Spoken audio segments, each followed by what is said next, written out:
মই যেহেতু স্কুলত সংস্কৃত শিকাইছিলোঁ গতিকে মই ভাবিছোঁ এটা সংস্কৃতৰ শ্লোকে গাওঁ আৰু যদি সময় হয় মই তাৰ অৰ্থটো কৈ দিম কিউৰাণু বিভূষয়ন্তি পুৰুষম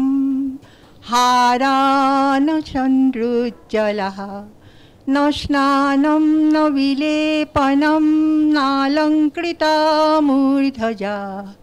वाणी एका श्यामलंकरोति पुरुषं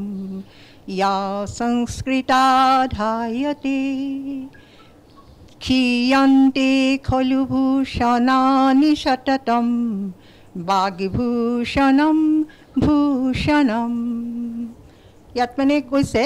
যে মানুহে যিমানেই সাজসজ্জা নকৰক যিমানেই সুন্দৰকৈ যেনেকৈ আমি মেকআপ চেকআপ কৰি ওলাওঁ নহয় জানো সেই সকলোবোৰ মানে অলপ সময়ৰ ভিতৰতে নাইকিয়া হৈ যাব আমি এটা ৰাতিপুৱা মেকআপ কৰিলোঁ গধূলিটো মেকআপ নাইকিয়া হৈ গ'ল কিন্তু যদি মানুহে সুন্দৰভাৱে কথা বাৰ্তা কয় আচাৰ ব্যৱহাৰ কয় সেইটো সদায় চিৰস্থায়ী হয় মানুহৰ ভূষণ অলংকাৰ সকলো ক্ষণস্থায়ী কিন্তু মুখৰ কথাটো সদায় স্থায়ী হৈ থাকে মানুহে কয় নহয় যে মুখৰ মানে